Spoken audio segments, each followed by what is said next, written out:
കേരളത്തിലെ ഏറ്റവും വലിയ ഇഗ്നോ സപ്പോർട്ട് പ്ലാറ്റ്ഫോമായ ലേൺവൈസ് അവതരിപ്പിക്കുന്ന ഇഗ്നോ ഫോക്കസ് 6.0. ലേൺവൈസിന്റെ അക്കാഡമിക്സ് ആൻഡ് റിസർച്ച് ടീം നേതൃത്വം നൽകുന്ന IGNOU previous year question paper ultimate analysis 6.0യിലൂടെ ഇഗ്നോ ഡിഗ്രി PG പ്രോഗ്രാമുകളുടെ പ്രീവിയസ് ഇയർ ക്വസ്റ്റ്യൻ പേപ്പേഴ്സ് എയും അതുപോലെ തന്നെ മെഷീൻ ലേണിംഗ് അൽഗോരിതംസും യൂസ് ചെയ്തുകൊണ്ട് ഡീറ്റെയിൽ അനാലിസിസ് നടത്തി നിങ്ങളുടെ മുന്നിലേക്ക് എത്തിക്കുന്നു. ഇഗ്നോ ഫോക്കസിന്റെ ഭാഗമായിട്ടുള്ള മുൻകാല ചോദ്യ പേപ്പറുകളുടെ ഡീറ്റെയിൽഡ് അനാലിസിസും പ്രിഡിക്റ്റീവ് ക്വസ്റ്റ്യൻ പേപ്പേഴ്സിന്റെ മോഡൽ ആൻസേഴ്സും അടങ്ങിയിട്ടുള്ള PDF ഫയലുകൾ ലേൺവൈസ് ആപ്പിൽ അതാത് കോഴ്സുകളിൽ ലഭ്യമാണ്. ലേൺവൈസിലെ പ്രോഗ്രാമുകളെ കുറിച്ച് കൂടുതൽ അറിയാൻ എത്രയും പെട്ടെന്ന് വീഡിയോയുടെ ഡിസ്ക്രിപ്ഷൻ ബോക്സ് സന്ദർശിക്കുക. അവിടെ കാണുന്ന നമ്പറിൽ നിങ്ങൾക്ക് വാട്സ്ആപ്പ് വഴിയോ കോൾ വഴിയോ ബന്ധപ്പെടാവുന്നതാണ്. നമ്പർ 7592939616 എന്നതാണ്. സോ പരീക്ഷ എഴുതാൻ പോകുന്ന എല്ലാ ലേണേഴ്സിനും ജൂൺ 2026 അപ്പിയർ ചെയ്യുന്ന എല്ലാ ലേണേഴ്സിനും എന്റെ ഭാഗത്തുനിന്നും ലേൺവൈസിന്റെ ഭാഗത്തുനിന്നും എല്ലാവിധ ആശംസകളും. Hi students, welcome to IGNOU focus 6.0. കേരളത്തിലെ ഏറ്റവും മികച്ച ഇഗ്നോ സപ്പോർട്ടിംഗ് പ്ലാറ്റ്ഫോമായ ലേൺവൈസ് അവതരിപ്പിക്കുന്ന MZ0005 പേപ്പർ കോഡായിട്ടുള്ള ജീനോമിക്സ് ആൻഡ് പ്രോട്ടിയോമിക്സ് അൾട്ടിമേറ്റ് അനാലിസിസിലേക്ക് നിങ്ങൾക്ക് ഏവർക്കും സ്വാഗതം. നിങ്ങളുടെ പരീക്ഷാ തയ്യാറെടുപ്പുകൾ കൂടുതൽ സിസ്റ്റമാറ്റിക് ആക്കാൻ ഈ സെഷൻ നിങ്ങളെ ഹെൽപ്പ് ചെയ്യും. ഞാൻ അതുല്യ. ബിഫോർ യു ബിഗിൻ, എൻറ്റയർ ടോപ്പിക്കിനെ പറ്റി നമുക്ക് കൃത്യമായൊന്ന് അറിഞ്ഞിരിക്കേണ്ടത് അത്യാവശ്യമാണ്. അപ്പോൾ നിങ്ങൾക്ക് വേണ്ടി ഈ പ്രൊവൈഡ് ചെയ്തിരിക്കുന്ന എൻറ്റയർ പ്രസൻറ്റേഷൻ വെറുമൊരു പരീക്ഷാ സഹായിയോ പഠന സഹായിയോ ആയി അല്ല നമ്മൾ നിങ്ങൾക്ക് ഷെയർ ചെയ്യുന്നത്. നിങ്ങളുടെ സ്റ്റഡി മെറ്റീരിയലുകളും ഡിസംബർ 2024 മുതൽ ഡിസംബർ 2025 വരെയുള്ള 3 ടേം ആൻഡ് എക്സാം പേപ്പറുകളും കൂടാതെ 2026 അസൈൻമെൻറ്റും കൃത്യമായിട്ട് വിശകലനം ചെയ്താണ് ലേൺവൈസിൻ്റെ അക്കാഡമിക് ടീം ഇത് നിങ്ങൾക്ക് വേണ്ടി ഡിസൈൻ ചെയ്തിട്ടുള്ളത്. അതുകൊണ്ട് തന്നെ പരീക്ഷയെക്കുറിച്ച് ഓർത്ത് പരിഭ്രമപ്പെടാതെ ആത്മവിശ്വാസത്തോടെ നമുക്ക് നമ്മളുടെ പഠനം തുടങ്ങാൻ സാധിക്കും. നിങ്ങൾക്ക് വേണ്ടി പ്രൊവൈഡ് ചെയ്തിരിക്കുന്ന ഈ ഒരു ഡെക്ക് നിങ്ങൾക്ക് 3 രീതിയിൽ ഉപയോഗിക്കാം. ഒന്നെന്ന് പറയുന്നത്, നിങ്ങൾ അവസാന 3 ദിവസങ്ങൾ മാത്രം ബാക്കിയുള്ള സമയത്താണ് നിൽക്കുന്നത് എങ്കിൽ ഹൈ ഈൽഡ് യൂണിറ്റുകളെ മാത്രം നോക്കി നിങ്ങൾക്ക് പ്രൊസീഡ് ചെയ്യാവുന്നതാണ്. പാർട്ട് 2 എന്ന് പറയുന്നത്, ഒരു 10 ദിവസം നിങ്ങളുടെ കയ്യിൽ ബാക്കിയുണ്ട് എങ്കിൽ ഒരു സ്കോറിംഗ് പ്ലാൻ നിങ്ങൾക്ക് വേണ്ടി പ്രൊവൈഡ് ചെയ്യാൻ പറ്റുന്നത് കൂടുതലും ബ്ലോക്ക് 1 ആൻഡ് ബ്ലോക്ക് 2 പ്രാധാന്യം നൽകി പഠിക്കുക എന്നുള്ളതാണ്. ഞാനിപ്പോൾ പറയുന്നത് ഈ ഒരു പെർട്ടിക്കുലർ പേപ്പറിനെ പറ്റി മാത്രമാണ്. പാർട്ട് 3 എന്ന് പറയുന്നത്, ഒരു എൻറ്റയർ സെമസ്റ്റർ നിങ്ങളുടെ കയ്യിലുണ്ട് എങ്കിൽ മികച്ച മാർക്കിന് വേണ്ടി മുഴുവൻ സിലബസും മോഡൽ ഓർഗാനിസങ്ങളും ടെക്നിക്കുകളും ഒക്കെ ഉൾപ്പെടുത്തി പഠിക്കുകയാണെങ്കിൽ എൻറ്റയർ ടോപ്പിക്കിന് നിങ്ങൾക്ക് കൃത്യമായി കവർ ചെയ്ത് പോകാനായിട്ട് പറ്റും. എങ്ങനെ പഠിക്കണം എന്ന് മനസ്സിലാക്കുകയും സെലക്ട് ചെയ്യുകയും ചെയ്തതിന് ശേഷം നമ്മളെ അലട്ടുന്ന വേറൊരു ചോദ്യമാണ് എക്സാം പാറ്റേൺ എങ്ങനെയായിരിക്കും, ക്വസ്റ്റ്യൻ പേപ്പറിന്റെ സ്ട്രക്ചേഴ്സ് എങ്ങനെയായിരിക്കും എന്നുള്ളത്. നമ്മുടെ പരീക്ഷ ഒരു 50 മാർക്കിൻ്റെതാണ്. സമയം ഒരു 2 മണിക്കൂറും. ഇതിലെ പരീക്ഷാഘടന വളരെ കൃത്യമാണ്. കാരണം ഈ ഒരു പേപ്പറിന് മാത്രം കൃത്യമായ രീതിയിൽ നമുക്ക് പ്രെഡിക്റ്റബിൾ ആയിട്ടുള്ള രീതിയിൽ ഒരു നേച്ചർ ഉണ്ട്. ആദ്യത്തെ 2 ചോദ്യങ്ങൾ ബ്ലോക്ക് 1 നിന്നായിരിക്കും. പിന്നീടുള്ള 3ഉം 4ഉം ബ്ലോക്ക് 2 നിന്നും, 5ഉം 6ഉം ബ്ലോക്ക് 3 നിന്നും ആയിരിക്കും. 7ാമത്തെ ചോദ്യം ബ്ലോക്ക് 4 നിന്നുള്ള ഒരു ഷോർട്ട് നോട്ട് ആയിരിക്കും. ഒരു കാര്യം പ്രത്യേകം ശ്രദ്ധിക്കുക, ഡയഗ്രം അടിസ്ഥാനമാക്കിയുള്ള ചോദ്യങ്ങൾ ഇതിൽ നിർബന്ധമാണ്. എക്സാം പേപ്പറിന്റെ സ്ട്രക്ചറിനെ പറ്റി നമ്മൾ ഡിസ്കസ് ചെയ്യുമ്പോൾ എക്സാം പേപ്പർ സ്ട്രക്ചറിന്റെ ഒരു ബ്ലൂ പ്രിന്റ് ആണ് നിങ്ങൾക്ക് വേണ്ടി ഡയറക്ട്ലി പ്രൊവൈഡ് ചെയ്തിട്ടുള്ളത്. അതിലൊരു 29% ബ്ലോക്ക് 1 നിന്ന്, അതായത് ക്വസ്റ്റ്യൻ 1ഉം 2ഉം, 29% ബ്ലോക്ക് 2 നിന്ന് question number 3 and 4, 28% question block 3 നിന്ന്, ദാറ്റ് ഇസ് 5ഉം 6ഉം, ദെൻ ബ്ലോക്ക് 4 നിന്ന് 7ാമത്തെ ക്വസ്റ്റ്യൻ, അതൊരു 14% ആണ്. അപ്പോൾ കൃത്യമായൊരു ബ്ലൂ പ്രിന്റ് അടിസ്ഥാനത്തിലാണ് ഞങ്ങൾ നിങ്ങളിലേക്ക് ഈ ഒരു ഡാറ്റ പ്രൊവൈഡ് ചെയ്യുന്നത്. നമ്മളുടെ പ്രിപ്പറേഷൻ സ്ട്രാറ്റജി സെലക്ട് ചെയ്യുന്നതിന്റെ ബേസിസിൽ ഞാൻ നിങ്ങളോട് പറഞ്ഞിരുന്നു ഹൈ ഈൽഡ് ടോപ്പിക്കുകളെ സെലക്ട് ചെയ്യാം. ആ ഹൈ ഈൽഡ് ടോപ്പിക്കുകൾ ബേസിസിൽ നമുക്ക് എൻറ്റയർ സിലബസിനെ കൃത്യമായി എന്ത് ചെയ്യാം, 3ആയി തിരിക്കാം. ഒന്ന് ഹൈ ഈൽഡ് ടോപ്പിക്കുകൾ, മീഡിയം ഈൽഡ് ടോപ്പിക്കുകൾ ആൻഡ് ലോ ഈൽഡ് ടോപ്പിക്കുകൾ.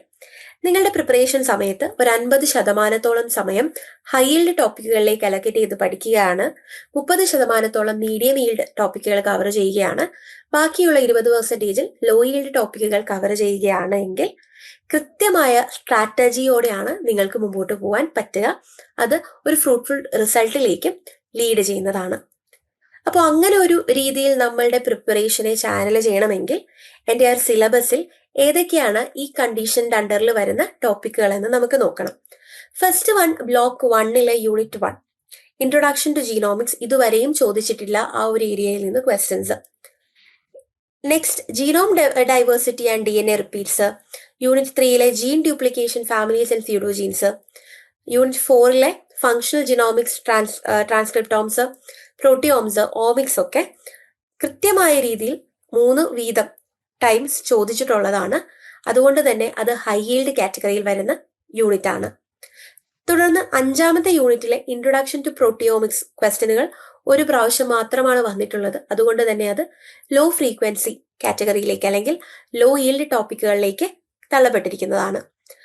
അതിനുശേഷമുള്ള block 2 gene identification, sequencing, gene function, blast, MSA, structure production ഒക്കെ, then gene expression profile, QRT, PCR, then northern SSH തുടങ്ങിയതൊക്കെ ഹൈ ഈൽഡ് ടോപ്പിക്കുകളാണ്. ബ്ലോക്ക് 2 തന്നെ 9 unit RNA expression analysis, proteomic analysis unit 10 ഇതും high yield ടോപ്പിക്കുകളിൽ വരുന്നവയാണ്. വെറാസ് proteome analysis 2 എന്ന് പറയുന്നതിൽ നിന്ന് ഇതുവരെയും ചോദ്യങ്ങൾ വന്നിട്ടില്ല. Proteome analysis 3, 2Edge, 2DG, then detection software ഒക്കെ യൂണിറ്റ് 12 ഹൈ റെലവൻറ്റ് ടോപ്പിക്കാണ്. ദെൻ ഹൈ ഈൽഡ് ടോപ്പിക്കുകളിൽ പെടുന്നതാണ് analysis of genome, manipulation of the genome, unit 15, unit 16 expression analysis of genome, unit 17 proteome analysis. ഇത് കൂടാതെ unit 13 proteome analysis 4 microarray technologies ഒക്കെ medium കാറ്റഗറിയിൽ വരുന്ന യൂണിറ്റുകളാണ്. ഇവിടെ കൃത്യമായിട്ടുള്ള ഒരു ഓവർവ്യൂ കൊടുത്തിരിക്കുകയാണ്, ഒരു ഹീറ്റ് മാപ്പ് കൊടുത്തിരിക്കുകയാണ്. High field syllabus, high yield സിലബസിനെ ഫീൽഡ് ചെയ്തിരിക്കുകയാണ്. യൂണിറ്റ് 2, 3, 4, 6, 7, 8, 9, 10, 12, 14, 15, 16, 17 ഹൈ റെലവൻ്റ് ആയിട്ടുള്ള ടോപ്പിക്കുകളാണ്. വെറാസ് 13 മീഡിയം റെലവൻറ്റ് ടോപ്പിക്കുകളാണ്. ആൻഡ് യൂണിറ്റ് 5 ബേസിക്കലി ലോ റെലവൻസിൽ വരുന്നതാണ്. മോസ്റ്റ് റിപ്പീറ്റഡ് ക്വസ്റ്റ്യൻസ് നമ്മൾ നോക്കുകയാണെന്നുണ്ടെങ്കിൽ ഏറ്റവും കൂടുതൽ പരീക്ഷയിൽ ചോദിച്ചിട്ടുള്ള ചോദ്യങ്ങൾ, ആവർത്തിച്ച് ചോദിച്ചിട്ടുള്ള 5 ടോപ്പിക്കുകൾ എന്ന് പറയുന്നത്, ഒന്ന് gene duplication global family unit 3 ആണ്. Transposons unit 2, genome analysis of model organisms unit 4, protein structure production unit 7, genome sequencing method unit 6. ഇവ ഒരു കാരണവശാലും സ്കിപ്പ് ചെയ്യാനേ പാടില്ലാത്ത ടോപ്പിക്കുകളാണ്. ഇനി സ്ഥിരമായി വന്നു എന്ന ഒരു ഐഡന്റിറ്റി ഒരു ജസ്റ്റ് ഒരു പേരിന് പറഞ്ഞു പോകുന്ന രീതിയല്ല, ഏതൊക്കെ ക്വസ്റ്റ്യൻസ് ആണ് വന്നിട്ടുള്ളത് എന്ന് നമുക്കറിയണ്ടേ.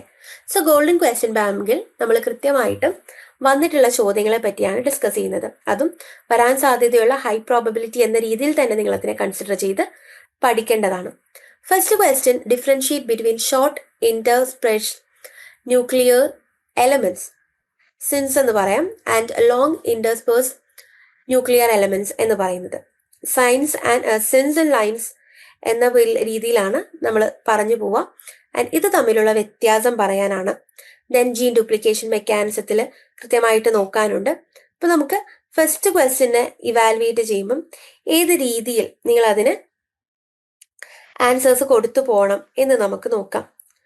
നമ്മളുടെ ലൈൻസ് അല്ലെങ്കിൽ ലോങ് ഇന്റർസ്പേഴ്സ്ഡ്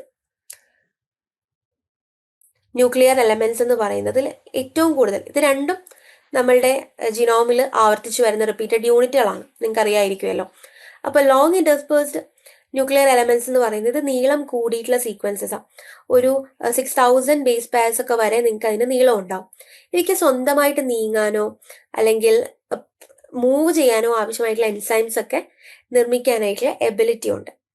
സയൻസ് എന്ന് പറയുന്നത് അല്ലെങ്കിൽ ഷോർട്ട് ഇന്റർസ്പേഴ്സ്ഡ് ന്യൂക്ലിയർ എലമെന്റ്സ് എന്ന് പറയുന്നത് നീളം കുറഞ്ഞ ഏകദേശം 100 to 400 വരെ മാത്രം ബേസ് പെയർസ് നീളമുള്ളവയായിരിക്കും. ഇവയ്ക്ക് നീങ്ങാനായിട്ട് ലൈൻസ് നിർമ്മിക്കുന്ന എൻസൈംസിനെ ആശ്രയിക്കേണ്ടി വരും. അപ്പൊ പരീക്ഷയിൽ ഇവ തമ്മിലുള്ള താരതമ്യം അല്ലെങ്കിൽ ഡിഫറൻസ് ഒരു ടേബിൾ രൂപത്തിൽ എഴുതുന്നതായിരിക്കും കുറെക്കൂടെ accurate. Next question, Discuss the different mechanism of gene duplication with diagram, or discuss the evaluation of vertebrate globin gene family. ഒരു ജീനിൽ ജനറലി ഇപ്പൊ ജീൻ ഡ്യൂപ്ലിക്കേഷൻ മെക്കാനിസം നമ്മൾ നോക്കുകയാണെങ്കിൽ ഒരു ജീനിന്റെ ഒന്നിലധികം കോപ്പികൾ ഉണ്ടാക്കുന്ന ഒരു പ്രോസസ് ആണല്ലോ അത്. സോ ഇത് എവല്യൂഷനിൽ വളരെ ഇമ്പോർട്ടൻ്റ് ആണ്. മേജർ മെക്കാനിസം എന്ന് പറയുന്നത് unequal crossing over, retro transposition അല്ലെങ്കിൽ ക്രോമസോമൽ ഡ്യൂപ്ലിക്കേഷൻ വഴിയൊക്കെ ഇത് സംഭവിക്കാം. ഇപ്പൊ ഒരു ഉദാഹരണം ഞാൻ നിങ്ങൾക്ക് വേണ്ടി പറയുകയാണെങ്കിൽ വേർട്ടിബ്രേറ്റ്സിലെ ഗ്ലോബിൻ ഫാമിലിയിലെ ജീൻ ഫാമിലിയുടെ എക്സ്പാൻഷൻ എന്ന് പറയുന്നതിന് വളരെ ഇമ്പോർട്ടൻ്റ് ആയിട്ടുള്ള ഒരു എക്സാമ്പിളാണ്. ഈ ഉത്തരം എഴുതുമ്പം ശരിക്കും മെക്കാനിസങ്ങൾ വ്യക്തമാക്കുന്ന ഡയഗ്രാംസും കൂടി യൂസ് ചെയ്യുകയാണെന്നുണ്ടെങ്കിൽ കുറച്ചും കൂടി ആപ്റ്റ് ആയിട്ടുള്ള രീതിയിലായിരിക്കും നിങ്ങൾക്ക് അത് കംപ്ലീറ്റ് ചെയ്യാൻ പറ്റുക. Describe the hybridisation based or sequence based approach to transcriptome analysis along with its advantages and limitations. Generally വളരെ ഡീറ്റെയിൽഡ് ആയിട്ട് കൊടുത്തു പോകേണ്ടതായിട്ടുള്ള ഒരു ചോദ്യമാണ്. ദാറ്റ് ഇസ്, സോ ഒരു സെല്ലിൻ്റെയോ ടിഷ്യൂൻ്റെയൊക്കെ സമയത്ത് നമ്മൾ ബേസിക്കലി നോക്കുന്ന സമയത്ത് ജനറലി നമ്മൾ പറയുന്ന ജീൻ സീക്വൻസസിനനുസരിച്ചിട്ട് പ്രൊഡ്യൂസ്ഡ് ആയിട്ടുള്ള പ്രോബ്സ് ഒക്കെ അടങ്ങിയിട്ടുള്ള ഒരു മൈക്രോ അറേ ക്ലിപ്പിലേക്ക് നമ്മൾ ഫ്ലൂറസൻ ലേബിൾഡ് ആയിട്ടുള്ള CDNA ഹൈബ്രിഡൈസ് ചെയ്യുന്ന ഒരു രീതിയൊക്കെ ഉണ്ട്. ഇതൊക്കെ നിങ്ങൾ ബേസിക്കലി മൈക്രോ അറേ പറയുന്ന സമയത്ത് പറഞ്ഞു പോകേണ്ട കാര്യങ്ങളാണ്. അപ്പോൾ ട്രാൻസ്ക്രിപ്റ്റോംസിൻ്റെ ബേസിക് അനാലിസിസിനുള്ളത് ഹൈബ്രിഡൈസേഷൻ ബേസ്ഡ് ആയിട്ടുള്ളതും സീക്വൻസ് ബേസ്ഡ് ആയിട്ടുള്ള അപ്രോച്ചസ് ഉണ്ട്. അപ്പോൾ രണ്ടും നിങ്ങൾക്ക് പറഞ്ഞു പോവാം. ഫസ്റ്റ് ഹൈബ്രിഡൈസേഷൻ ബേസ്ഡ് ആയിട്ടുള്ള അപ്രോച്ച് എന്ന് പറയുമ്പോൾ അറേയെ പറ്റി പറയാം. RNA ടു CDNA കൺവേർഷൻ, പിന്നെ ഫ്ലൂറസൻ ലേബലിങ്, മൈക്രോ അറേ ക്ലിപ്പിലേക്ക് ഹൈബ്രിഡൈസേഷൻ നടത്തുന്നത്, വാഷിംഗ് ആൻഡ് സ്കാനിങ് സ്റ്റെപ്പുകൾ, ദെൻ സിഗ്നൽ അനാലിസിസ്. ഇതൊക്കെ വളരെ വിശദീകരിച്ച് പറയുക, അതിൻ്റെ അഡ്വാൻറ്റേജസും ഡിസഡ്വാൻറ്റേജസും മെൻഷൻ ചെയ്യുക. ഫോർ എക്സാമ്പിൾ, അഡ്വാൻറ്റേജിൽ നമുക്ക് വളരെ ഫാസ്റ്റായിട്ട് കുറച്ച് ചിലവ് കുറച്ച് കുറേ നമ്പർ ഓഫ് ജീൻസ് ഒരു സമയത്തൊക്കെ പഠിക്കാൻ പറ്റുന്നതൊക്കെ ആയിട്ടുള്ള കാര്യമാണെങ്കിൽ പോലും നമുക്ക് അറിയാവുന്ന ജീൻ സീക്വൻസസ് മാത്രമേ നമുക്ക് ഈ ഒരു മെക്കാനിസം യൂസ് ചെയ്ത് കണ്ടുപിടിക്കാൻ പറ്റുള്ളൂ. പിന്നെ നോവൽ ട്രാൻസ്ക്രിപ്റ്റ്സ് കണ്ടുപിടിക്കാൻ പറ്റില്ല. പിന്നെ ക്രോസ് ഹൈബ്രിഡൈസേഷൻ എറേഴ്സ് ഉണ്ടാവാം. ഡൈനാമിക് റേഞ്ച് വളരെ കുറവാണ്. ഓൾട്ടർനേറ്റീവ് സ്പ്ലൈസിങ് കൃത്യമായിട്ട് പഠിക്കാൻ ബുദ്ധിമുട്ടാണ്. അപ്പോൾ അതൊക്കെ ഡിസഡ്വാൻറ്റേജസിൽ വരും. രണ്ടാമത്തെ മെത്തേഡ് എന്ന് പറയുന്നത് സീക്വൻസ് ബേസ്ഡ് അപ്രോച്ചാണ്. RNA സീക്വൻസിൽ അപ്പോൾ RNAനെ DNA ആക്കിയിട്ട് ത്രൂപുട്ട് സീക്വൻസിങ് നടത്തി നമ്മളുടെ ട്രാൻസ്ക്രിപ്റ്റോംസിന്റെ മുഴുവൻ സീക്വൻസിന്റെ വിവരം കണ്ടെത്തുന്ന രീതിയാണ്. അതിൽ RNA ഐസൊലേഷൻ സ്റ്റെപ്സ് ആയിട്ട് CDNA library preparation, fragmentation, sequencing, read alignment, quantification and bio informatic analysis എന്ന രീതിയിലുള്ള സ്റ്റേജസ് ആയിട്ട് തിരിച്ചിട്ട് ഓരോന്നിനെയും പറ്റി ഡിസ്ക്രൈബ് ചെയ്യുക. ദെൻ എഗെയിൻ അഡ്വാൻറ്റേജസ്, നോവൽ ജീൻസിനെ കണ്ടുപിടിക്കാൻ പറ്റും, ഓൾട്ടർനേറ്റീവ് സ്പ്ലൈസിങ് പഠിക്കാൻ പറ്റും, സെൻസിറ്റീവ് ആണ്, കൂടുതൽ അക്യുറേറ്റ് ആണ്, വൈഡ് ഡൈനമിക് റേഞ്ച് ആണ്, SNPസും മ്യൂട്ടേഷൻസും കണ്ടെത്താൻ പറ്റും. പക്ഷെ ഇതിന്റെ ഡിസഡ്വാൻറ്റേജസിലേക്ക് വരുമ്പോൾ ചെലവ് കൂടുതലാണ്, അല്ലെങ്കിൽ ഡാറ്റ അനാലിസിസ് വളരെ കോംപ്ലെക്സ് ആണ്, കമ്പ്യൂട്ടേഷണൽ റിസോഴ്സസ് ആവശ്യമാണ്, നമുക്കിതിന് വലിയൊരു ഡാറ്റ സ്റ്റോറേജും ആവശ്യമാണ്. അപ്പോൾ ഇതൊക്കെ മെൻഷൻ ചെയ്തുകൊണ്ട് വേണം നമ്മളുടെ ആൻസർ നിങ്ങൾ എന്ത് ചെയ്യാൻ, കവർ ചെയ്തെടുക്കാനായിട്ട്. Next question, what is meant by mining of proteome? We'll discuss the proteome mining strategy. Basically പ്രോട്ടീൻസിന്റെ സ്ട്രക്ചർ, അളവ്, അതിന്റെ function, protein to protein interaction, post translational modification, ഇതൊക്കെ ഫൈൻഡ് ചെയ്യുകയും ഇവാലുവേറ്റ് ചെയ്യുകയൊക്കെ ചെയ്യുന്ന ഒരു ബ്രോഡ് ആയിട്ടുള്ള ഒരു സ്റ്റഡീസ് ആണ് പ്രോട്ടിയോം മൈനിങ് എന്ന് പറയുന്നത്. അതിൽ പല സ്റ്റെപ്പുകളുണ്ട്. അപ്പോൾ proteome mining strategy sample preparation included ആണ്, പ്രോട്ടീൻ സെപ്പറേഷൻ ഇൻക്ലൂഡഡ് ആണ്, പിന്നെ പ്രോട്ടീൻ ഐഡന്റിഫിക്കേഷൻ ഇൻക്ലൂഡഡ് ആണ്. സാമ്പിൾ പ്രിപ്പറേഷനിൽ cell tissue collection, protein extraction, protein purification ഒക്കെ ഇൻക്ലൂഡഡ് ആണ്. എക്സ്പ്ലെയിൻ ചെയ്യാം നിങ്ങൾക്ക് അതൊക്കെ. പിന്നെ പ്രോട്ടീൻ സെപ്പറേഷൻസിലേക്ക് വരുന്ന സമയത്ത് 2 ഡയമെൻഷണൽ ജെൽ ഇലക്ട്രോഫോറസിസ് യൂസ് ചെയ്യാറുണ്ട്, ക്രൊമറ്റോഗ്രഫി യൂസ് ചെയ്യാറുണ്ട്, അയൺ എക്സ്ചേഞ്ച് അല്ലെങ്കിൽ അഫിനിറ്റി, HPLC ഒക്കെ യൂസ് ചെയ്യാറുണ്ട് as a chromatographic method for the separation of protein. Then protein ഐഡന്റിഫിക്കേഷനിലേക്ക് വരുന്ന സമയത്ത് mass spectrometry, Malti ToF, then ESI-MS, ഇതൊക്കെ ഫ്രാഗ്മെന്റ്സിന്റെ മാസ് സ്പെക്ട്രം യൂസ് ചെയ്ത് പ്രോട്ടീനെ ഐഡന്റിഫൈ ചെയ്യാനായിട്ട് ഹെൽപ്പ് ചെയ്യുന്നുണ്ട്. പിന്നെ ഇതിന് ശേഷം നമ്മൾ ചെയ്യുന്നതാണ് ഡാറ്റാബേസ് സെർച്ച്. ഒരു 4ാമത്തെ സ്റ്റെപ്പൊക്കെ ഡാറ്റാബേസ് സെർച്ചാണ്. പ്രോട്ടീൻ സീക്വൻസസ് ഡാറ്റാബേസിനോട് കമ്പയർ ചെയ്ത് നോക്കും. യൂണിപ്രോട്ട് അല്ലെങ്കിൽ NCBI പോലെയുള്ള ഡാറ്റാബേസിലാണ് ഇതിന്റെ പ്രോസസ്സ് നടക്കുക. പിന്നെ ഫങ്ഷണൽ അനാലിസിസ് നടക്കും. പ്രോട്ടീൻ ഫങ്ഷൻ, ഇന്ററാക്ഷൻ, മെറ്റബോളിക് പാത്വേസിലുള്ള involvement, signalling pathway, then validation by western blotting, ELISA or immunohistochemistry. ഇതിന്റെ ഉപയോഗം എന്ന് പറഞ്ഞാൽ ഡിസീസ് ബയോമാർക്കേഴ്സ് ആയിട്ട് നമുക്ക് കണ്ടുപിടിച്ചതാണ്. ഡ്രഗ് ടാർഗറ്റ് ഐഡന്റിഫിക്കേഷൻ ചെയ്യാം. ക്യാൻസർ പ്രോട്ടിയോമിക്സ് എന്ന് പറയുന്നത് വലിയ ഒരു സാധ്യതയാണ്. പേഴ്സണലൈസ്ഡ് മെഡിസിൻസിനൊക്കെ ഈ ഒരു മെക്കാനിസം നമുക്ക് യൂസ് ചെയ്യാം. സോ ഞാൻ എല്ലാത്തിൻ്റെയും ഔട്ട്ലൈൻ ആണ് പറഞ്ഞു പോകുന്നത്. നിങ്ങളാണ് നിങ്ങളുടെ ആൻസേഴ്സ് എഴുതി പ്രാക്ടീസ് ചെയ്യുന്ന സമയത്ത് ഇതിനെ ഇലാബറേറ്റ് ചെയ്ത് കൊടുക്കേണ്ടത്. വീട്ടിലിരുന്ന് ഡിഗ്രി PG പഠിക്കാം.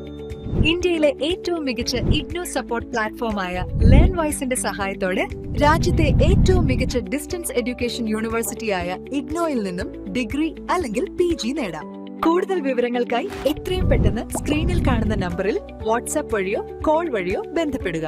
The next question is, explain the step of whole genome shotgun or clone by clone or cycle reversible termination sequencing with illustration. ഇവിടെ whole genome shortcut sequence, WGS എന്ന് നമ്മൾ പറയും. അപ്പോൾ ജീനോം മുഴുവൻ ഒരു ചെറിയ ഫ്രാഗ്മെന്റ് ആക്കി സീക്വൻസ് ചെയ്തിട്ട് കമ്പ്യൂട്ടേഷണൽ അസംബ്ലി വഴി ഒരു കംപ്ലീറ്റ് ജീനോമിനെ റീസ്ട്രക്ചർ ചെയ്യുന്ന പ്രോസസ്സിനെയാണ് WGS എന്ന് പറയാം. ഇതിൽ genomic DNA isolation, random fragmentation, library preparation, then sequencing of fragmentation, overlapped detection, sequence assembly, പിന്നെ ഗ്യാപ്പ് ഫില്ലിംഗ് ആൻഡ് വാലിഡേഷൻ ഒക്കെ ഇൻക്ലൂഡഡ് ആയിട്ടുള്ള സ്റ്റേജസ് ആണ്. ഇതിന്റെ ഗുണം എന്ന് പറയുന്നത്, മേജർ അഡ്വാൻറ്റേജ് എന്ന് പറയുന്നത് ഒബ്വിയസ്ലി ഫാസ്റ്റ് ആണ്, ഹൈ ത്രൂപുട്ട് ആണ്, പിന്നെ ഓട്ടോമേഷൻ ആണ്. അതെല്ലാം കൃത്യമായിട്ട് എളുപ്പം രീതിയിൽ ഇതിനെ കംപ്ലീറ്റ് ചെയ്ത് തരും. ദെൻ ഇതിന്റെ ഡിസഡ്വാൻറ്റേജസ് എന്ന് പറയുമ്പോൾ ഈ പറയുന്ന പോലെ റിപ്പീറ്റഡ് റീജിയൻ അസംബിൾ ചെയ്യാനായിട്ട് ബുദ്ധിമുട്ടുണ്ടാവും. പിന്നെ വലിയ കമ്പ്യൂട്ടേഷണൽ അനാലിസിസിന്റെ ആവശ്യങ്ങൾ വരും. സോ ഇതെല്ലാം ഇൻക്ലൂഡ് ചെയ്യാനായിട്ട് ശ്രദ്ധിക്കുക. Next question, enumerate the different tools for prediction of secondary or tertiary structure of protein or write a brief note on multiple sequence analysis. ഇവിടെ നമ്മൾ ഡീറ്റെയിൽഡ് ആയിട്ട് നോക്കാൻ പോകുന്നത് മൾട്ടിപ്പിൾ സീക്വൻസസ് അനാലിസിസിനെയും അല്ലെങ്കിൽ ഇങ്ങനെയുള്ളൊരു ക്വസ്റ്റ്യൻ എങ്ങനെ ഹാൻഡിൽ ചെയ്യണം എന്നുകൂടിയാണ്. ഈ ഒരു ക്വസ്റ്റ്യനിൽ നിങ്ങൾക്ക് ജനറലി പറയാനാണെന്നുണ്ടെങ്കിൽ secondary tertiary structure of protein ഒക്കെ നമുക്ക് കൃത്യമായിട്ട് അനലൈസ് ചെയ്ത് പോകണം. സെക്കൻഡറി സ്ട്രക്ചറിൽ GOR മെത്തേഡ്, അമിനോ ആസിഡ്സിന്റെ പ്രസൻസ് ബേസ് ചെയ്തിട്ടുള്ള ആൽഫ ഹെലിക്സ്, ബീറ്റ ഷീറ്റ് ഒക്കെ നമുക്ക് പ്രിഡിക്റ്റ് ചെയ്യാൻ പറ്റും. PSIP RED എന്ന് പറയുന്നത് കൃത്യമായിട്ട് നമ്മൾ പറയുകയാണെന്നുണ്ടെങ്കിൽ PSI ബ്ലാസ്റ്റ് യൂസ് ചെയ്തിട്ട് വളരെ ആക്യുറേറ്റ് ആയിട്ടുള്ള രീതിയിൽ ന്യൂറൽ നെറ്റ്വർക്ക്സ് കണ്ടുപിടിക്കുന്ന രീതി. JPRED ഇത് മൾട്ടിപ്പിൾ സീക്വൻസ് അലൈൻമെന്റിന്റെ ബേസിസിൽ ആക്ട് ചെയ്യുന്നത്. പിന്നെ ടേർഷറി സ്ട്രക്ചർ പ്രഡിക്ഷനിലേക്ക് വരുമ്പം ഹോമോലോഗി മോഡലിംഗ്, സ്വിസ് മോഡലേഴ്സ് ഒക്കെ നമുക്ക് യൂസ് ചെയ്യാം. ടെംപ്ലേറ്റ് അടിസ്ഥാനമാക്കി 3D സ്ട്രക്ചർ പ്രൊഡ്യൂസ് ചെയ്യാൻ പറ്റും. അബ് ഇനീഷ്യോ പ്രഡിക്ഷൻ എന്ന് പറയും, റോസറ്റ. മുമ്പ് കണ്ടെത്തിയിട്ടുള്ള സ്ട്രക്ചേഴ്സിന്റെ സഹായമില്ലാതെ ഫിസിക്സ് ബേസ്ഡ് ആയിട്ടുള്ള ലോസിന്റെ ബേസിസിൽ മാത്രം സ്ട്രക്ചർ പ്രിഡിക്റ്റ് ചെയ്യുന്ന രീതി. പിന്നെ AI based tools, alpha fold എന്ന് പറയും, ആർട്ടിഫിഷ്യൽ ഇന്റലിജൻസ് യൂസ് ചെയ്തിട്ട് ഏറ്റവും കൃത്യമായിട്ട് 3D സ്ട്രക്ചേഴ്സ് കണ്ടുപിടിക്കാൻ പറ്റും. ഈ ഒരു ക്വസ്റ്റ്യനിൽ ഒരു B പാർട്ട് പോലെ തന്നിട്ടുള്ളതാണ്, അല്ലെങ്കിൽ ഒരു OR പാർട്ട് തന്നിരിക്കുന്നത് മൾട്ടിപ്പിൾ സീക്വൻസ് അലൈൻമെന്റ് ആണ്. അവിടെ നിങ്ങൾ കൃത്യമായിട്ട് അതിന്റെ ഒരു ഡെഫിനേഷൻ കൊടുക്കുക, അല്ലെങ്കിൽ അതിന്റെ പ്രോപ്പർ ആയിട്ടുള്ള ഇൻട്രോ കൊടുക്കുക. അതായത് 3 അതിലധികമോ ബയോളജിക്കൽ സീക്വൻസസ് അല്ലെങ്കിൽ means RNA, DNA or protein അല്ലെങ്കിൽ പരസ്പരം അവർക്ക് കമ്പയർ ചെയ്യാൻ പറ്റുന്ന ഒരു രീതിയാണ് മൾട്ടിപ്പിൾ സീക്വൻസ് അലൈൻമെന്റ് എന്ന് പറയുന്നത്, MCA. ജീവികൾ തമ്മിലുള്ള എവല്യൂഷണറി റിലേഷൻഷിപ്പ്, ഫൈലോജനി, പ്രോട്ടീൻസിന്റെ കൺസേർവ്ഡ് ഡൊമൈൻ ഓർ മോട്ടീവ്സ് ഒക്കെ കണ്ടുപിടിക്കാനായിട്ട് ഈ മെക്കാനിസം നിങ്ങൾ യൂസ് ചെയ്യുന്നത്.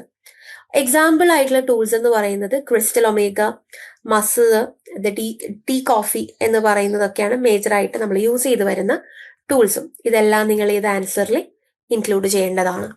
Next questions is outline the basic principle of QRT-PCR or northern blotting or suppression subtractive hybridization with schematic diagram. QRT-PCR അല്ലെങ്കിൽ ക്വാളിറ്റേറ്റീവ് റിയൽ ടൈം PCR RNA-നെ ആദ്യം നമ്മൾ cDNA ആക്കി മാറ്റും. തുടർന്ന് ആ DNA-ന്റെ അളവ് വർദ്ധിപ്പിക്കുന്നതിൻ്റെ ഒപ്പം ആംപ്ലിഫിക്കേഷൻ ചെയ്യുന്നതിനൊപ്പം അതിൽ ഫ്ലൂറസൈൻ ഡൈസ് പ്രോബ്സ് ഒക്കെ യൂസ് ചെയ്ത് റിയൽ ടൈം അതിൻ്റെ അളവ് രേഖപ്പെടുത്തും. ഇതിൻ്റെ സ്റ്റേജസ് ഇമ്പോർട്ടൻ്റ് ആയിട്ട് റിവേഴ്സ് ട്രാൻസ്ക്രിപ്ഷനും ഡീനേച്ചുറേഷനും അനീലിങ്ങും എക്സ്റ്റൻഷനുമാണ്. ദെൻ ഡയഗ്രാം ബേസ് ചെയ്തിട്ട് മോളിക്യൂൾസിന്റെ എണ്ണം കൂടുന്തോറും ഫ്ലൂറസൻസ് കൂടുന്ന ഗ്രാഫും ആംപ്ലിഫിക്കേഷൻ പ്ലോട്ടും നമ്മൾ പറയില്ലേ, അത് PCR-ന്റെ സ്റ്റേജസ് നമുക്ക് വരയ്ക്കാൻ പറ്റണം. ദെൻ നോർത്തേൺ ബ്ലോട്ടിംഗ്, അതിന്റെ ബേസിക് ഐഡിയ എന്ന് പറയുന്നത് സെൽസിൽ ഒരു ഫിക്സഡ് RNA മോളിക്യൂൾസ് തിരിച്ചറിയാൻ യൂസ് ചെയ്യുന്നുണ്ട്. സെൽ ഇലക്ട്രോഫോറസിസ് വഴി RNA-നെ സെപ്പറേറ്റ് ചെയ്തതിന് ശേഷം ഒരു മെമ്മറൈനിലേക്ക് ബ്ലോട്ട് ചെയ്യുമ്പം തുടർന്ന് മാച്ചിങ് ആയിട്ടുള്ള റേഡിയോ ആക്റ്റീവ് പ്രോബൊക്കെ യൂസ് ചെയ്ത് ഹൈബ്രിഡൈസ് ചെയ്ത് കണ്ടെത്തുന്നു എന്നുള്ളതാണ് ഐഡിയ. സോ അതെല്ലാം നിങ്ങൾക്ക് എന്തിൽ ഇൻക്ലൂഡ് ചെയ്യാം? നിങ്ങളുടെ ഈ ആൻസർ സ്ട്രക്ചർ പ്ലാൻ ചെയ്യുമ്പം അല്ലെങ്കിൽ ഇത് ഡ്രാഫ്റ്റ് ചെയ്യുന്ന സമയത്ത് നിങ്ങൾക്ക് യൂസ് ചെയ്യാം. The next question is analysis of RNA expression and application of genome ആണ്. അതിലൊരു ക്വസ്റ്റ്യൻ ഇങ്ങനെയാണ് വരുന്നത്: write a brief not on cRNA AFLP or express the sequence tags or RNA sequence with a neat diagram. നമ്മളുടെ clone ചെയ്തിട്ടുള്ള cDNA-യുടെ ഒരറ്റത്തുനിന്ന് ഒരു ചെറിയ സീക്വൻസുകളെയാണ് നമ്മൾ ESTs എന്ന് പറയാം ജനറലി. ഓക്കെ, ESTസിലേക്ക് പോകുന്നതിന് മുമ്പ് ഒരു A പാർട്ട് പോലെ നമുക്ക് തന്നിട്ടുള്ളതാണ് നമ്മളുടെ RNA സീക്വൻസ് ബേസിക്കലി. അപ്പം majorly RNA isolation, cDNA library formation, പിന്നെ high throughput sequencing, bioinformatics ഒക്കെയുള്ള ഇവാലുവേഷൻ, ഇതൊക്കെയാണ് മേജർലി RNA സീക്കിന്റെ സ്റ്റെപ്സ് വരുന്നത്. സമയം ESTs എന്ന് പറയുമ്പം അല്ലെങ്കിൽ എക്സ്പ്രസ്ഡ് സീക്വൻസ് ടാഗ്സ് എന്ന് പറയുമ്പം ഈ ക്ലോൺ ചെയ്ത cDNA-യുടെ ഒരറ്റത്തു നിന്നുള്ള ഒരു ചെറിയ സീക്വൻസുകളെയാണ് നമ്മൾ EST എന്ന് പറയുന്നത്. അത് ജീനുകളെ വേഗത്തിൽ ഐഡന്റിഫൈ ചെയ്യാനായിട്ട് ഹെൽപ്പ് ചെയ്യുന്നു. അപ്പം കൃത്യമായിട്ടുള്ള രീതിയിലുള്ള ഡയഗ്രാമോട് കൂടി നിങ്ങൾ ഇതിനെ പ്രസന്റ് ചെയ്യാൻ നോക്കണം. Next question is discuss Western blotting or Edman degradation or phage display for detecting a specific protein. Comment its efficiency. ഇവിടെ നമ്മൾ മിക്സ്ചർ ഓഫ് പ്രോട്ടീൻസിൽ നിന്നും പ്രോട്ടീനുകളുടെ ആന്റിബോഡി യൂസ് ചെയ്ത് തിരിച്ചറിയുന്ന രീതിയാണത്. സോ ഇവിടെ ഇതിന്റെ സ്റ്റെപ്സ് എന്ന് പറയുന്നത് SDS പേജ് അല്ലെങ്കിൽ അത് നൈട്രോസെല്ലുലോസ് മെമ്മറിയിലേക്ക് മാറ്റി അത് primary secondary antibody binding detect ചെയ്യാണ് ചെയ്യുക. വളരെ എഫിഷ്യൻ്റ് ആയിട്ട് സ്പെസിഫിക് ആയിട്ടുള്ള കാര്യമാണത്. വളരെ സ്പെസിഫിക് ആയിട്ട് ചെറിയ അളവിലുള്ള പ്രോട്ടീൻ പോലും കണ്ടെത്താൻ ഹെൽപ്പ് ചെയ്യുന്നതുമാണ്. എന്നാൽ ഇത് ചെയ്യാനായിട്ട് കൂടുതൽ സമയവും കൃത്യമായിട്ടുള്ള ആന്റിബോഡികളുടെ ആവശ്യം ഉണ്ട്. ഇതും നിങ്ങൾ ആൻസറിൽ മെൻഷൻ ചെയ്യേണ്ടതാണ്. ടെക്നിക് 2 ഫോർ പ്രോട്ടിയോം അനാലിസിസിലേക്ക് വരികയാണെന്നുണ്ടെങ്കിൽ ടെക്നിക് 4 പ്രോട്ടിയോം അനാലിസിസ് 3 ടോപ്പിക്കിലേക്ക് വരികയാണെന്നുണ്ടെങ്കിൽ discuss the method for post-electrophoretic protein detection or the application or software of 3DGE in protein studies. Mainly ഈ ജെൽ ഇലക്ട്രോഫോറസിന് ശേഷം പ്രോട്ടീൻസിനെ കാണാനായിട്ട് താഴെ പറയുന്ന സൈറ്റിംഗ് രീതികളാണ് നമ്മൾ യൂസ് ചെയ്യുന്നത്. ഫസ്റ്റ് എന്ന് പറയുന്നത് കൊമാസി ബ്രില്യൻ ബ്ലൂ സ്റ്റെയിനിങ്. ഇത് കൃത്യമായിട്ട് ലളിതമായിട്ടുള്ള ഒരു പ്രോസസ്സാണ്. നമ്മൾ ജസ്റ്റ് സ്റ്റെയിനിങ് മെക്കാനിസമാണ്. Next silver stain. കൊമാസി ബ്ലൂവിനേക്കാൾ വളരെ ഇമ്പോർട്ടൻ്റ് ആയിട്ടുള്ള വളരെ കൂടുതൽ സെൻസിറ്റീവ് ആണ്, ചെറിയ അളവും കണ്ടെത്താൻ പറ്റുന്ന ഒരു സ്റ്റെയിനിങ് മെത്തേഡാണ് silver staining. Then fluorescent staining SYPRO, Ruby. ഇത് കറൻലി നോക്കുന്ന ഏറ്റവും കൃത്യമായിട്ടുള്ള ക്വാണ്ടിഫിക്കേഷൻ തരുന്ന ഒരു ഡൈയിങ് മെക്കാനിസമാണ്.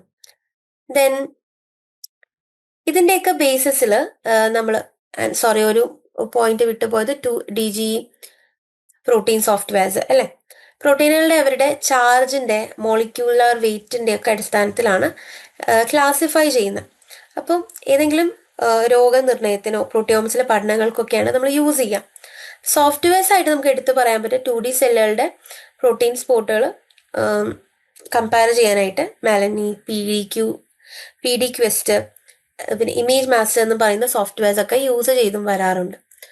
സോ ഇത്രയാണ് നമ്മളുടെ ഗോൾഡൻ ക്വസ്റ്റ്യൻ കാറ്റഗറി ഉണ്ടായിരുന്നത്. ഇതെല്ലാം ഞാൻ ഔട്ട്ലൈൻ ആണ് പറഞ്ഞു പോയിരിക്കുന്നത്. നിങ്ങൾ വേണം നിങ്ങളുടെ രീതിക്ക് അതിനെ എലാബറേറ്റ് ചെയ്യാനായിട്ട്. ഇനി നിങ്ങൾക്ക് വേണ്ടി പ്രൊവൈഡ് ചെയ്യുന്നത് 2 പ്രാക്ടീസ് സെറ്റുകളാണ്. ഐദർ നിങ്ങൾക്ക് ഈ ഒരു വീഡിയോ പോസ് ചെയ്തിട്ടോ അല്ല എന്നുണ്ടെങ്കിൽ സ്ക്രീൻഷോട്ട്സ് എടുത്തിട്ടോ നിങ്ങൾക്ക് ഈ ക്വസ്റ്റ്യൻസ് പ്രാക്ടീസ് ചെയ്ത് നോക്കാവുന്നതാണ്. സോ സെറ്റ് എ എന്ന് പറയുന്നത് പ്രാക്ടീസ് പ്രെഡിക്റ്റീവ് പേപ്പറാണ്. ഡീറ്റെയിൽഡ് ആയിട്ട് നോക്കുക. ഇതാണ് എക്സാക്ട്ലി എക്സാമിന് വരുന്ന ഒരു model type of question paper. ഇത് സെറ്റ് എ ആണ്. നമുക്ക് സെറ്റ് ബി കൂടി ഉണ്ട്. നിങ്ങളുടെ ടൈം അനുസരിച്ചിട്ട് കംപ്ലീറ്റഡ് ആവുന്നുണ്ടോ എന്നൊക്കെ കൃത്യമായി നോക്കി എന്ത് ചെയ്യാൻ പറ്റും, കൃത്യമായിട്ട് നിങ്ങളുടെ ആ ഒരു പ്രാക്ടീസ് കൃത്യമായിട്ട് ചെയ്തു പോകാനായിട്ട് നിങ്ങൾക്ക് പറ്റും. സോ അങ്ങനെ ആൻസേഴ്സ് ചെയ്യുന്ന സമയത്ത് നിങ്ങൾ ഏറ്റവും കൂടുതൽ ശ്രദ്ധിക്കേണ്ടതായിട്ടുള്ള കുറച്ച് കാര്യങ്ങൾ നമ്മളുടെ ആൻസറിങ്ങിന്റെ സ്ട്രക്ചർ ഇൻട്രൊഡ്യൂസ് ചെയ്യുന്നതിന്റെ ഭാഗമായിട്ട് എനിക്ക് നിങ്ങൾക്ക് പറഞ്ഞു തരാനുണ്ട്. അപ്പം നമ്മൾ ഡീറ്റെയിൽ ചെയ്ത് നോക്കാൻ പോകുന്നത് എങ്ങനെയാണ് ഒരു ആൻസർ നിങ്ങൾ പ്രൊവൈഡ് ചെയ്യേണ്ടത് എന്നാണ്. അപ്പോൾ ഒരു ആൻസർ പ്രൊവൈഡ് ചെയ്യുന്ന സമയത്ത് നിങ്ങൾ ഒരു 3 പാർട്സ് ആയിട്ട് നിങ്ങൾ തിരിച്ച് രീതിയിൽ കൃത്യമായിട്ട് ആൻസർ ചെയ്യാം. Intro, body and conclusion. Intro വളരെ ചെറുതായിട്ട് 2 to 3 വേർഡ്സിൽ കംപ്ലീറ്റ് ചെയ്യാം. ബോഡി പോയിന്റ്സ് ആയിട്ട് നമുക്ക് ജനറലി 4 to 6 പോയിന്റ്സ് എങ്കിലും അറ്റ്ലീസ്റ്റ് ഇൻക്ലൂഡ് ചെയ്തിട്ടുള്ളതായിരിക്കാൻ ശ്രദ്ധിക്കുക. കൺക്ലൂഷൻ വളരെ ക്ലിയർ ആയിട്ടുള്ള ഡിസ്കഷൻ എന്നൊക്കെ ചോദിച്ചു കഴിഞ്ഞാൽ പ്രോപ്പർ ആയിട്ടുള്ള സ്റ്റേറ്റ്മെന്റോട് കൂടിയിട്ടുള്ള പ്രോട്ടൺ റെലവൻസിനെ ഒക്കെ മെൻഷൻ ചെയ്തിട്ടുള്ള ഒരു കോൺഫിഡന്റ് ക്ലോഷർ ആയിരിക്കണം. ദെൻ തിയറി ബേസ്ഡ് ക്വസ്റ്റ്യൻസ് ആണ് എന്നുണ്ടെങ്കിൽ വെൻ, ഹൂ, വാട്ട് തുടങ്ങിയ ക്വസ്റ്റ്യൻസ് ഒക്കെ ക്ലിയർലി ഡിഫൈൻ ചെയ്യാം. നമ്മളുടെ കോർ കോമ്പണൻസിനെ ഇൻക്ലൂഡ് ചെയ്യാം. ദെൻ പ്രാക്ടിക്കൽ ആപ്ലിക്കേഷൻ ഡിസ്കസ് ചെയ്യാം. ലിമിറ്റേഷൻസ് ആൻഡ് ക്രിറ്റിസിസംസ് ഡിസ്കസ് ചെയ്യാം. ഒബ്വിയസ്ലി നേരത്തെ പറഞ്ഞതുപോലെ മോഡേൺ പ്രാക്ടീസസുമായിട്ടും കണക്റ്റഡ് ആയിട്ടിരിക്കാം. ക്വസ്റ്റ്യൻസ് വരുന്നതിൽ ഈ ഡിസ്കസ് വേഴ്സസ് എക്സ്പ്ലെയിൻ ക്വസ്റ്റ്യൻസിൽ ഡിസ്കസ് ടൈപ്പ് ഓഫ് ക്വസ്റ്റ്യൻസ് എപ്പോഴും ഒരു മൾട്ടിപ്പിൾ പെർസ്പെക്റ്റീവ് ഉള്ള പ്രോസ് ആൻഡ് കോൺസസ് ഉള്ള ടൈപ്പ് ആയിരിക്കും. ബാലൻസ്ഡ് അനാലിസിസ് ആണ് അവിടെ വേണ്ടത്. എക്സ്പ്ലെയിൻ ടൈപ്പ് എന്ന് പറഞ്ഞാൽ ഡെപ്ത് ആൻഡ് ക്ലാരിറ്റി ആണ്. അതിനെ കൃത്യമായിട്ട് കോമ്പോണൻസ് ആയിട്ട് കട്ട് ചെയ്തിട്ട്, മീൻസ് ജനറലി ഓരോ ടോപ്പിക്കിനെ നമുക്ക് അതുപോലെ എഴുതാമല്ലോ. കൃത്യമായിട്ട് logically and with clarity cut ചെയ്തതിന് ശേഷം അവർ ഹൗ ദേ ആർ ഇന്റർകണക്റ്റഡ് എന്നുള്ളതൊക്കെ കൃത്യമായിട്ട് ഇവാലുവേറ്റ് ചെയ്യുകയും പ്രസന്റ് ചെയ്യുകയും ചെയ്യണം. ഒരിക്കലും ഡിസ്കസ് ടൈപ്പ് ഓഫ് ക്വസ്റ്റ്യൻസിന് 2 എക്സ്ട്രീം പൊസിഷൻസിലോ ഏതെങ്കിലും ഒന്ന് ചൂസ് ചെയ്യാൻ പാടില്ല. 2 കണ്ടീഷൻസും മെൻഷൻ ചെയ്ത് വേണം പോകാൻ.